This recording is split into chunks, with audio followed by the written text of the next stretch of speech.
नमस्कार दोस्तों, स्वागत है आपका हमारे YouTube चैनल फिफ्थ पिलर पर। दोस्तों, अभी तक झारखंड में चुनावों की तारीखों का ऐलान भी नहीं हुआ है, लेकिन राजनीतिक पार्टियों ने अपनी कमर कस ली है।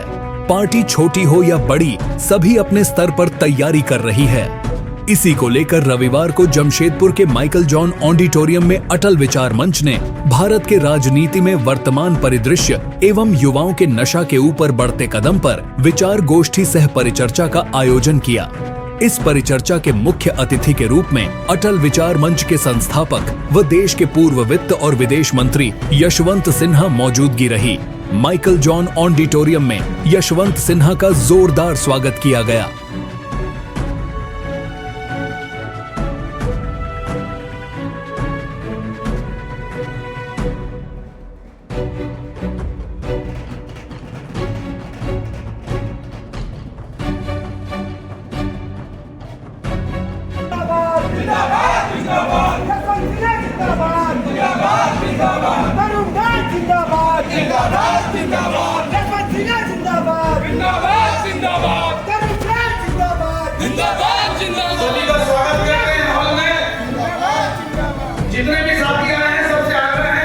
अपने संबोधन के दौरान यशवंत सिन्हा ने सरकार पर जमकर निशाना साधा।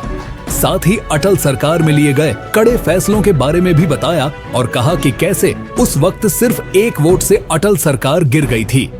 देखिए रिपोर्ट। इन्होंने जिस तरह हमारा स्वागत किया, हालांकि कुछ गड़बड़ी हम लोगों की तरफ से होगी, लेकिन फिर भी जिस गर्मजोशी के साथ इनके मित्रों ने और इन्होंने मेरा स्वागत किया,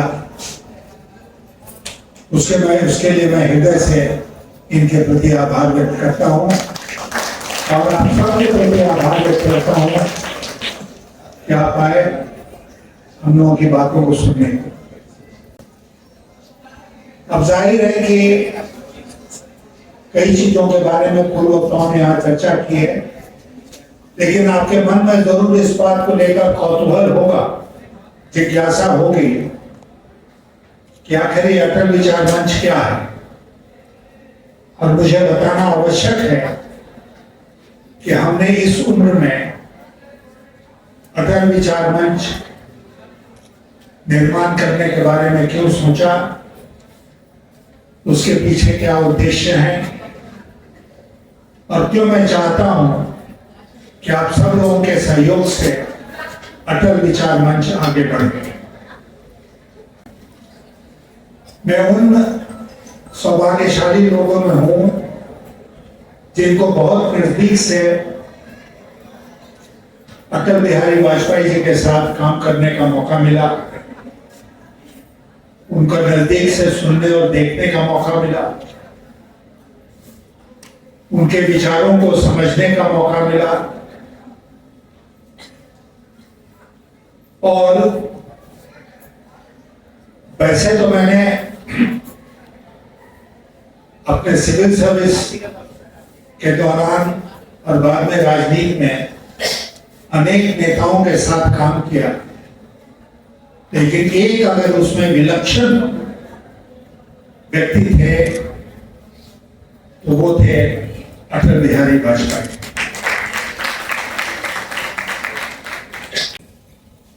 मैंने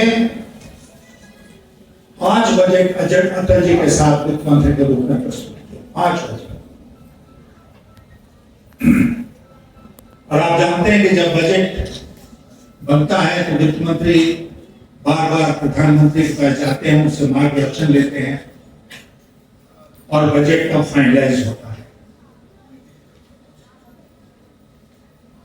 अपने 5 बजट को प्रिपेयर करते समय मैं भी अटल जी के पास जाता था,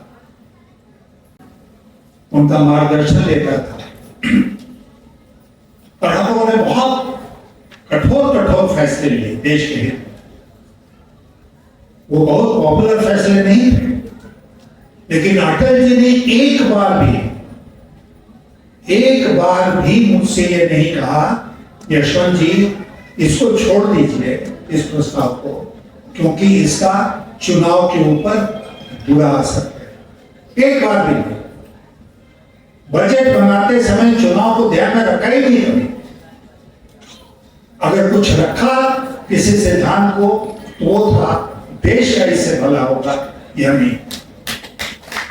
यही महत्वपूर्ण। आज हम लोग कहीं बहुत दूर उस रास्ते से चले गए। आज हम लोग लगभग भूल गए हैं अटल बिहारी वाजपेयी। आज हम लोग उनके सिद्धांतों को भूल गए हैं, उनके विचारों को भूल गए। और इसीलिए मैंने सोचा कि एक अटल विचार मंच का निर्माण किया जाए, क्योंकि मैं मानता हूं इस बात को, विश्वास करता हूं इस बात में कि अटल जी का जो रास्ता था वही सही रास्ता है इस देश में। मिडिल ईस्ट को, रूस और यूक्रेन का युद्ध हो, इसमें वो खतरा है कि ये विश्व युद्ध में परिणत हो सकते हैं, खास करके जो मिडिल ईस्ट में इजराइल और अरब देशों के साथ, खास करके लेबनान के साथ हो रहा है। क्या इसमें भारत को भूमिका नहीं निभानी चाहिए?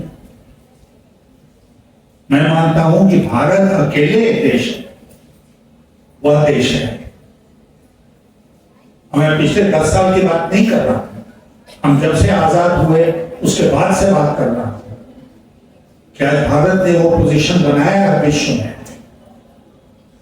कि भारत खड़े होकर कहे ये सही है, ये गलत है, अब तुम इस गलत रास्ते पर मत चलो, इस रास्ते चलो, तो दुनिया भारत की बात सुनेगी। लेकिन उसके लिए क्या पक्ष और विपक्ष को एक साथ आने की जरूरत नहीं है? क्या दुनिया को यह नहीं दिखाना चाहिए हमको कि पूरा देश एक मत है? केवल वॉर रुकवा भी पावा ऐसा करने से काम नहीं चलेगा, सचमुच में वॉर रुकवाना पड़ेगा।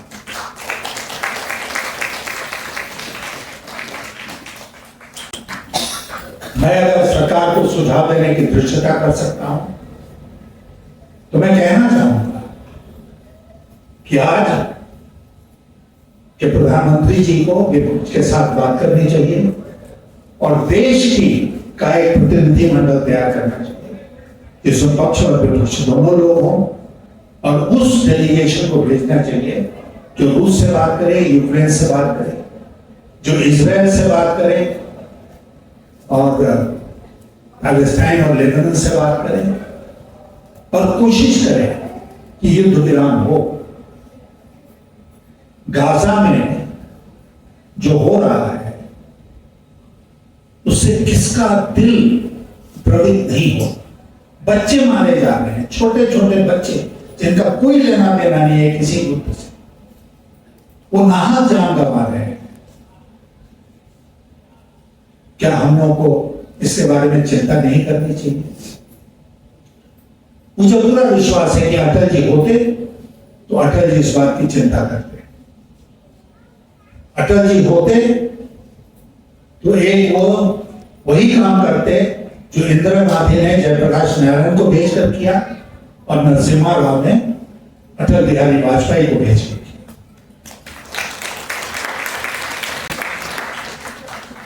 लेकिन दुनिया बदल गई है, हम कहीं ना कहीं भटक गए हैं,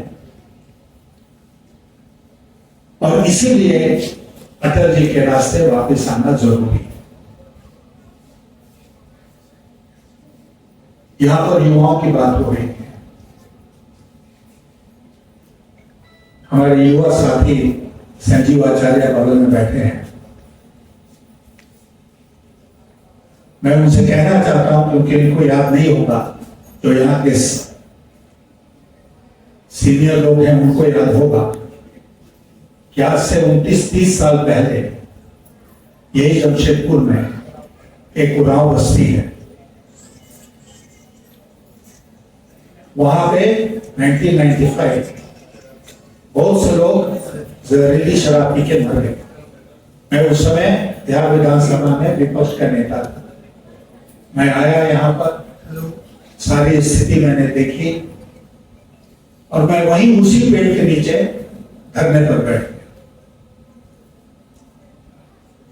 और तब तक उस धरने को समाप्त नहीं किया जब तक कि बिहार सरकार के द्वारा उसमें संतोषजनक कदम नहीं उठाए गए।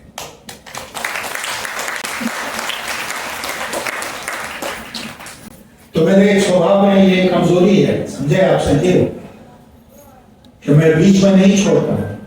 मैं चीजों को दूर तक, अंत तक ले जाता हूं और उसमें अगर अनुनय विनय और आग्रह से काम नहीं होता है तो फिर आंदोलन का रास्ता पकड़ना पड़ता है। आंदोलन का रास्ता कौन पकड़ेगा? आज का नौजवान पकड़ेगा। नशे का रास्ता नहीं, आंदोलन का रास्ता। उस नशे को मत करो जिसको अंग्रेजी में ड्रग्स बोलते हैं।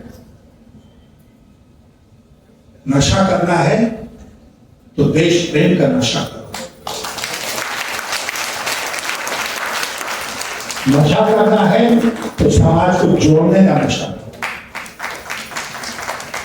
नशा करना है तो आसपास जो व्यवस्था है उसको सुधारने का काम करो।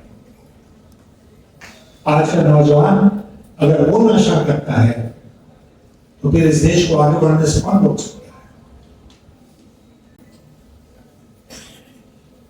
मुझे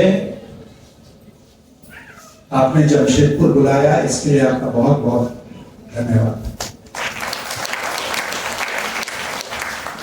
मुझे आके यहाँ आकर बहुत खुशी हुई, लेकिन यहाँ पर पूर्व वक्ताओं ने जमशेदपुर के बारे में जो कुछ कहा है, यहाँ के स्थानीय समस्याओं के बारे में जो उन्होंने जिक्र किया है, तो मुझे लगता है कि निकट भविष्य में मुझे एक बार फिर जमशेदपुर आना पड़ेगा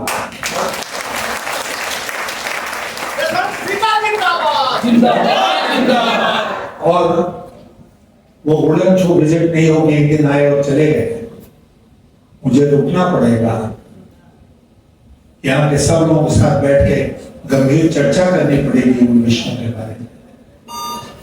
सबसे मिलकर एक रास्ता निकालने का प्रयास करेंगे, सरकार और प्रशासन से बात करेंगे और जब बात नहीं सुनी जाएगी तो प्रजातंत्र में जो अंतिम औजार है उसका सहारा लेंगे, यानी कि आंदोलन का सहारा।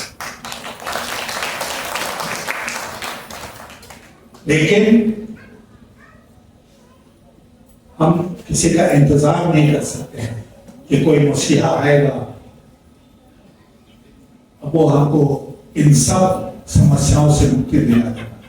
कोई मसीहा नहीं आता है, आपको स्वयं मसीहा बनना पड़ेगा। और इसीलिए मैं विशेषकर अपने नौजवान दोस्त संजीव आचार्य को कहना चाहता हूं, एक अच्छी पहल आपने की है। अब यहां पर उस पहल के साथ युवाओं के साथ साथ सीनियर्स को भी जोड़िए।